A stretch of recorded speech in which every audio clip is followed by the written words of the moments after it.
राज्यसभा चुनाव के पहले बिहार का राजनीतिक समीकरण बदल सकता है। 9 अप्रैल 2026 को बिहार में राज्यसभा 5 सीटें खाली हो रही हैं।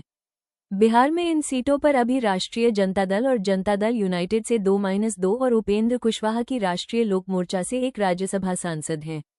राज्यसभा जाने के लिए 41 विधायकों की जरूरत एक सदस्य को होती है। संख्या बल कम होने के बावजूद आरजेडी की कोशिश है कि राज्यसभा की एक सीट उसे मिल जाए। इसके लिए आरजेडी को एआईएमआईएम से हाथ मिलाना होगा। असदुद्दीन ओवैसी की पार्टी ने इसके लिए आरजेडी के सामने 2 प्रस्ताव रखा है। पहला ये कि दबंग के रूप में विख्यात दिवंगत पूर्व सांसद शहाबुद्दीन की पत्नी हिना साहिब को उम्मीदवार बनाया जाए। दूसरा, विधान परिषद की एक सीट एआईएमआईएम को मिले। आरजेडी के राजनीति का मूल आधार मुस्लिम और यादव समीकरण है।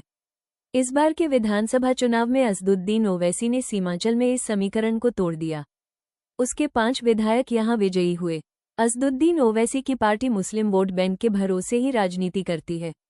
अगर राष्ट्रीय जनता दल हिना शहाब को उम्मीदवार बनाती है तो मुसलमानों के बीच बेहतर राजनीति संदेश जाएगा।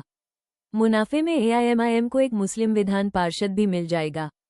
ऐसी स्थिति में पार्टी का जनाधार बढ़ेगा। हिना शहाब की बात करें तो पूर्व सांसद शहाबुद्दीन की पत्नी है। वह सीवान लोकसभा क्षेत्र से आती है। बिहार की राजनीति में शहाबुद्दीन बड़ा नाम रहा है। हिना शहाब ने 2009, 2014 और 2019 में आरजेडी टिकट पर चुनाव लड़ा था, उन्हें हार मिली थी। साल 2024 में निर्दलीय उम्मीदवार के रूप में उतरी और दूसरे स्थान पर रहीं। बाद में वह बेटे ओसामा के साथ आरजेडी में वापस लौटी।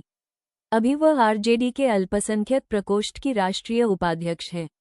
वह अपनी जनसभाओं में बुर्का पहनकर जाती हैं। मुस्लिम समाज में उनकी स्वीकार्यता है। आरजेडी के मुस्लिम यादव समीकरण के सियासी गठजोड़ में फिट बैठते हैं।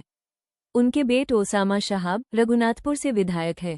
ओसामा पहली बार विधायक बने हैं। मौजूदा समीकरण की बात करें तो एनडीए गठबंधन के पास विधायकों की संख्या 202 है। बीजेपी के पास 89, जेडीयू के पास 82, हिंदुस्तान आवाम मोर्चा के पास 5, लोक जनशक्ति पार्टी रामविलास के पास 19 और राष्ट्रीय लोक मोर्चा के पास 4 विधायक हैं। 5 सीटों पर विजय पाने के लिए एनडीए को 205 विधायकों की जरूरत है। एनडीए के पास 3 विधायक कम है। महागठबंधन की बात करें तो इसमें आरजेडी के पास 25, कांग्रेस के पास 6, सीपीआईएमएल के पास 2, सीपीआई के पास 1, आईआईपी के पास 1 विधायक है। ऐसी स्थिति में बिना ओवैसी के 5 और बीएसपी के 1 विधायक का समर्थन लिए आरजेडी एक भी प्रत्याशी को राज्यसभा नहीं भेज सकती है। इसी वजह से आरजेडी ने असदुद्दीन ओवैसी से दोस्ती का हाथ बढ़ाया है। अगर बात बनती है तो बिहार में एक नया राजनीतिक समीकरण देखने को मिलेगा। बता दें कि राज्यसभा में जेडीयू कोटे से बिहार के पूर्व मुख्यमंत्री कर्पूरी ठाकुर के बेटे रामनाथ ठाकुर और वरिष्ठ पत्रकार हरिवंश नारायण सिंह सदस्य हैं। रामनाथ ठाकुर केंद्रीय मंत्री भी हैं। उन्हें फिर से राज्यसभा में भेजा जा सकता है। इधर हरिवंश राज्यसभा के उप सभापति हैं। बीजेपी ने उपेंद्र कुशवाहा को राज्यसभा में जगह दी थी। आरजेडी ने प्रेमचंद्र गुप्ता और एडी सिंह को राज्यसभा भेजा था। इस बार आरजेडी के पास अपने विधायकों की संख्या इतनी कम है कि वह एक भी उम्मीदवार को राज्यसभा भेजने में सक्षम नहीं है।